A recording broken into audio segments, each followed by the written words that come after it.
दररोज सकाळी प्रत्येक घरातल्या गृहिणीला पडलेला एकच प्रश्न, तो म्हणजे नाश्त्याला किंवा टिफिनला असं काय बनवावं जे की हेल्दी पण असेल आणि अगदी झटपट तयार होणारं असेल. तर ही रेसिपी तुम्ही नक्की ट्राय करा. वरून एकदम क्रिस्पी, आतून एकदम सॉफ्ट आणि जाळीदार ज्वारीच्या पिठाचा हा बन डोसा तुम्ही सुद्धा टिफिनला किंवा नाश्त्याला नक्कीच ट्राय करू शकता. चला तर मग पटकन रेसिपीला सुरुवात करूया. नमस्कार, कुक विथ मनीषा यूट्यूब चॅनलमध्ये तुम्हा सर्वांचं खूप खूप मनापासून स्वागत आहे. रेसिपी सुरू करण्याआधी तुम्हाला एक विनंती आहे, तुम्हाला जर आजची ही रेसिपी आवडली तर प्लीज एक लाईक नक्की करा आणि व्हिडिओला हाईप सुद्धा करा.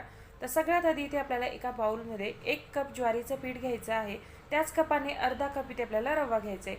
ज्वारीच्या पिठाला बाइंडिंग नसतं, त्यासाठी रवा आपल्याला आवर्जून वापरायचा आहे. आता यामध्ये आपण काही भाज्या घालून घेऊया. त्यासाठी इथे मी बारीक चिरलेला कांदा, बारीक चिरलेला टोमॅटो आणि किसलेलं गाजर घातलेलं आहे. तुम्ही तुमच्या आवडीच्या भरपूर अशा याच्यामध्ये भाज्या घालू शकता. तुमची मुलं ज्या भाज्या खात नाहीत त्या भाज्या सुद्धा तुम्ही यामध्ये घालू शकता. त्यानंतर भरपूर अशी बारीक चिरलेली कोथिंबीर घातली.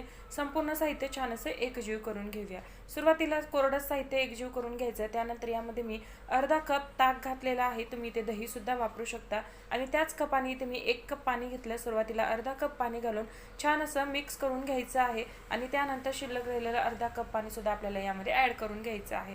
प्रमाण जरी परफेक्ट असलं तरी थोडं थोडं करून पाणी घालायचं आहे. तर इथे पहा, इथे मी छान असं हे सर्व साहित्य मिक्स करून घेतलं, छान असं एकजीव करून घेतलेलं आहे. तर इथे आपलं छान असं बॅटर तयार झालेलं आहे.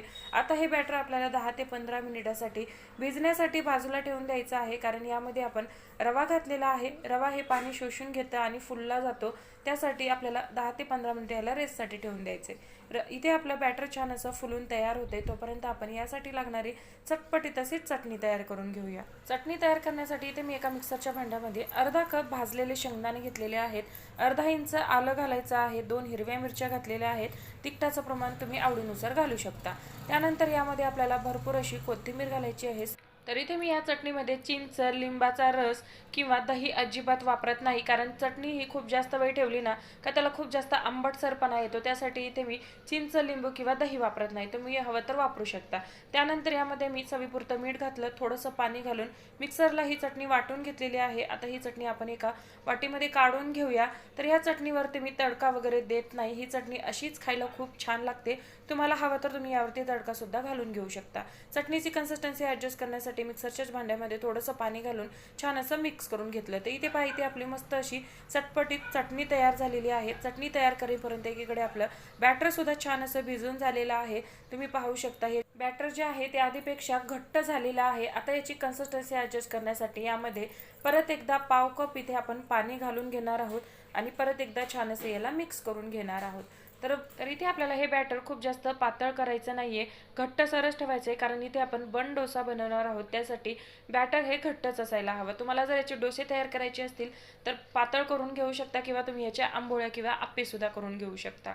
तर इथे पहा, इथे आपली बॅटरची कन्सिस्टन्सी मी ॲडजस्ट करून घेतली. फक्त पाव कप पाणी घातलं होतं. त्यानंतर यामध्ये आपल्याला पाव कप खायचा सोडा घालायचा आहे आणि अगदी चमचाभर पाणी घालायचे, जेणेकरून हा सोडा या बॅटरमध्ये अगदी व्यवस्थित असा मिक्स होतो. तर सोडा घातल्यानंतर एकाच डायरेक्शननी छान मिक्स करून घ्यायचे. सोडा घातल्यानंतर तुम्ही पाहू शकता बॅटर जे आहे ते लगेचच छान असं फुलायला लागलेलं आहे. मस्त असं फ्लफी बनून तयार झाले.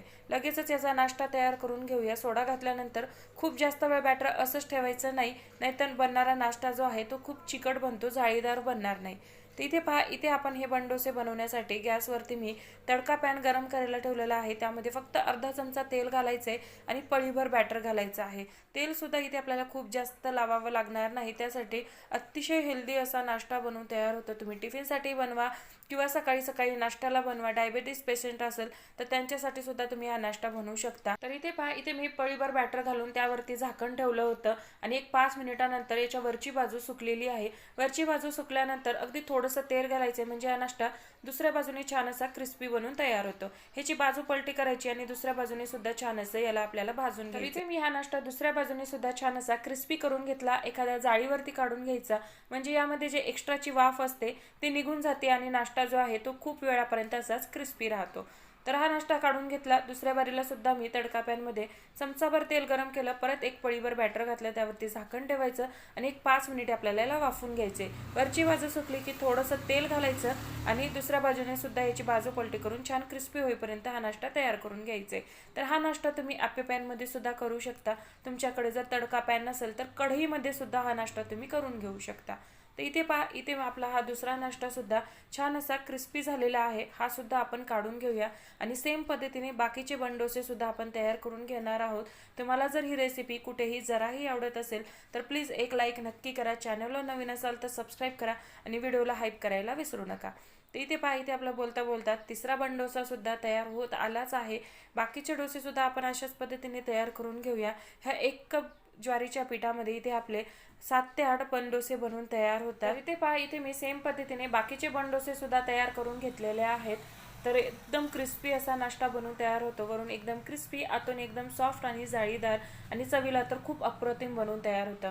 एकदा तरी तुम्ही सकाळच्या नाश्त्यासाठी किंवा टिफिनसाठी हा नाश्ता नक्की ट्राय करून पहा. तुम्हाला सुद्धा नक्कीच आवडणार आहे. तर कशी वाटली रेसिपी कमेंटमध्ये नक्की सांगा. रेसिपी आवडली तर रेसिपीला लाईक करा, जास्तीत जास्त शेअर करा आणि व्हिडिओला हाईप सुद्धा नक्की करा. तर पुन्हा भेटू मस्त अशाच एका रेसिपी बरोबर. धन्यवाद.